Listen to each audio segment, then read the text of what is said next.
Oui, je suis un peu embarrassé après tout ce qu'on vient d'entendre. Ce que je constate, c'est l'embarras le plus total de nos collègues de la minorité. Alors, on entend tout et son contraire. Donc, je rappelle, puisque Guillaume Richard, je crois, est dans le même parti que la présidente de région, qui, elle, non seulement nous dit « Non, non, mais moi, je ne m'occupe plus du fonctionnement, je m'occupe de l'investissement et la région continue d'investir », en déléguant le fonctionnement à d'autres. Et dans le même temps, ça a été rappelé par les collègues maires, mais je le redis à mon tour, les collectivités locales sont dans l'impossibilité de s'endetter pour le fonctionnement. On s'endette sur de l'investissement, première incohérence dans le discours. Et une fois que toutes ces économies ont été réalisées à la région, la dette de l'État n'aura pas bougé d'un iota. Moi, je vous avoue que je suis fasciné par la capacité des collègues de l'opposition à s'obstiner à défendre une orientation budgétaire proposée par la présidence de région dans la brutalité la plus totale et dans l'isolement le plus total. Voilà ce qu'écrit l'Observatoire des politiques culturelles cet été. On parle pour le milieu culturel d'un fléchissement généralisé et d'un risque de rupture historique. Pour nous ici, c'est la double peine, pas pour nous élus, pour les acteurs culturels qui licencient. On m'a par trop reproché de faire une longue litanie de tout ça à chaque conseil, mais je peux vous donner des exemples à l'envi. Eh bien, en réalité, l'Observatoire des politiques culturelles ajoute « Morancet ne fait pas système ». Vous êtes donc les seuls à défendre cette orientation brutale sur tout le territoire national.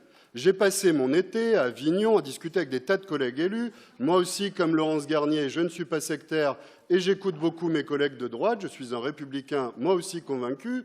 Tous me disent « Non mais attendez, n'associez pas Morancet à la droite, nous on n'est pas comme elle ». Donc tout ça vous appartient. Et on a Julien Bainvel qui nous dit que l'instabilité du pouvoir viendrait de la gauche. Mais assumez d'être dans un gouvernement qui est quasiment mort politiquement, avec votre président de parti, M. Retailleau, mais débrouillez-vous avec ça. Ne venez pas reprocher à la gauche qui est arrivée en tête de l'élection, qui n'a jamais eu la moindre proposition pour pouvoir gouverner, d'entretenir une instabilité gouvernementale. Vous êtes minoritaire dans le pays, vous aggravez la situation sociale, vous subissez l'irruption démocratique qui a représenté l'intersyndicale et les manifestations en cours. Enfin, Robin l'a déjà dit, donc je ne m'étends pas, mais vous oubliez l'éléphant dans la pièce. Vous nous parlez de supprimer des postes de fonctionnaires, on n'a pas trop bien compris lesquels, mais vous nous direz, puis vous le direz aux services publics et aux fonctionnaires concernés, puisque vous ne le dites pas ici en public dans nos séances.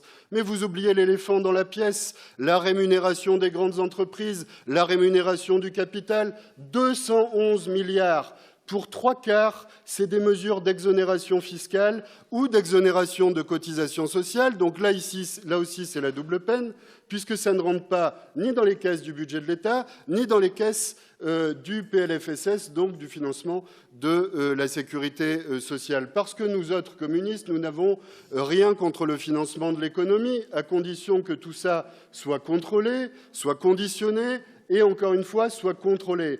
Parce que vous ne dites rien aux salariés de Bassindre qui sont menacés de licenciement après qu'un patron voyou a pris dans les poches de l'État des centaines de millions d'argent public, osant même dire qu'il s'agit des coûts de l'électricité alors qu'il paye son électricité plus bas que le prix coûtant proposé par EDF, qui ose dire qu'il n'est insuffisamment accompagné par l'État alors que jusqu'à la Commission européenne, on lui a accordé 800 millions pour faire des investissements que nous attendons toujours. Vous avez entendu le cri d'alarme d'un maire sur ses finances locales, Anthony Berthelot, maire d'Indre. Qu'allez-vous dire aux salariés si demain, ce que nous appelions hier les forges à Indre ferment parce que la production d'acier chromé est interdite sous 2 ans? S'il n'y a pas d'investissement dans cette usine, alors elle fermera et déjà ils sont licenciés, ils sont menacés de licenciement.